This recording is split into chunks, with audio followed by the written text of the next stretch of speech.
gentlemen, congratulations to the winner of the Breeders' Cup Mile. That, of course, is Tepin, and we're joined right now by, in the center, owner Robert Masterson. On the right, winning jockey Julian Leperoux. And Julian, who is with you? Mitchell Leperoux, my son. And when was Mitchell born? September 21st. It's 5.5 weeks.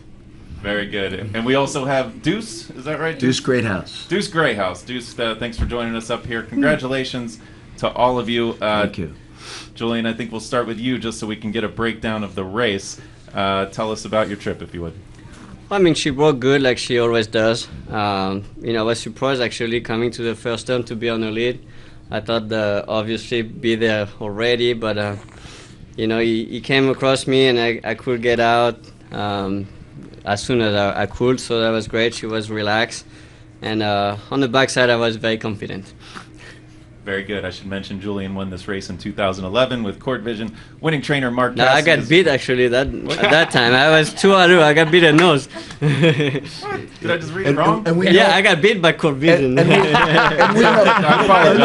we know about being beat by a nose. I know, right? We've been beat twice Sorry by about two that. noses. I got to go back and look at the book again. That's okay. I did write him though before though. So. Very good. Very good. Yeah. Well, Robert, if you would just take us through the race from your perspective and what you saw. Well, the thing we were worried about in the very beginning was we wanted her to break well and not get trapped on the rail with maybe 2 or 3 horses on the outside of us. Because she's better if she lets the speed in the race go and then lay outside of her, which is exactly what Julian let the 8-horse go over and cross over in front of her and then got behind her. And I knew, we're sitting over there and I go, they let her go in 24 and she's back. I said, they better have their running shoes on. When she hit the top of the lane, I said, they better have their running shoes. Never been beat a mile on the dirt or the grass. And I said, there isn't anybody going to come catch her.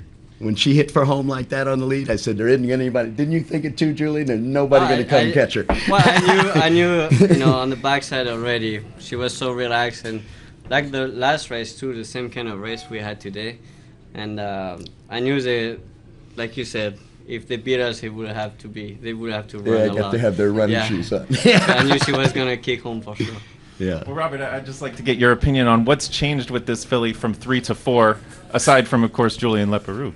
Well, she doesn't like the heat and the humidity very well. She's had some problems even when we were up in Saratoga, and she ran good races. I mean, she ran 101 buyers, but she wasn't her 100% herself. And she likes it a little cooler. She likes it a little off, like she went on a good track in Belmont. Yeah. I mean, I think it has to do with the weather. And then she all got hurt a little bit, and we gave her that time off, gave her 6 months off, and then she came back and won at Gulfstream, and then has had this year that she's had. I mean, It's a phenomenal year.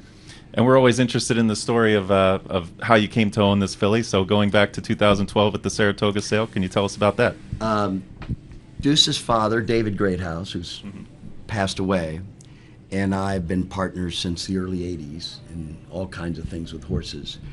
And Deuce and his father found the horse in Saratoga. We always go up there, and then I looked at it with them, and they said this is the one they really liked. Bought the horse. Deuce, what qualities do you remember about this filly going back to then? She was a gorgeous filly. I mean, her pedigree's turned into what it has with Vijay being a half-brother, and that's all come about. But she was just a gorgeous filly, and we took a shot on an individual. There wasn't a lot of brain. We didn't try and overthink it. We just picked that one we thought looked like a runner, and we got lucky. And Mark had told us this week that despite her accomplishments this year, it looked like if she comes back healthy and happy, then will we see her campaign next year? Oh, yes. I think 5-year-olds mares is the best. It's like an adult. They mature, you get to the right age, and you're smart, and you've done it. As long as you're not hurt, as long as you're healthy, I think it's her best year. I think she'll have her best year next year. I mean, I don't know if she can beat this year. It was pretty good, but she should have her best year next year. Very good. I hope so. Maybe we'll try and do what Goldakova and Miesk did. Win too. Do a repeat. Yes, I hope so. Why not, right? And besides that, I live in Del Mar, so that'd be great. That will have to be 2 years. Oh, that'd be 2 years, right? Yeah. But in any case, and you've been involved with so many good horses, maybe not on your owned, my owned own. yourself, but in Yes. partnership. So Yes. just tell us how this ranks, especially since you are the sole owner. Well, this is the best one I've had by myself. But, you know, I've had horses, R.D. Hubbard and Johnny Jones from Walmack Farm, Johnny Sr. and Barry Weisboard. We've had some great fillies over the years, graded horses and so forth that have won a lot of races. But by myself, this is the best one I've had by myself. Very good. Questions? So thank you. Yep. You brought Tepin to Keeneland rather early, and you gave her a race on October 3rd. She won by 7 Yes. before you got the Breeders' Cup run. Yes. Was a long-term plan, bringing her to Keeneland early and give her the benefit of the track and get a feel of the track. Was that your plan? Actually, we had the plan since she won on Kentucky Derby Day in July.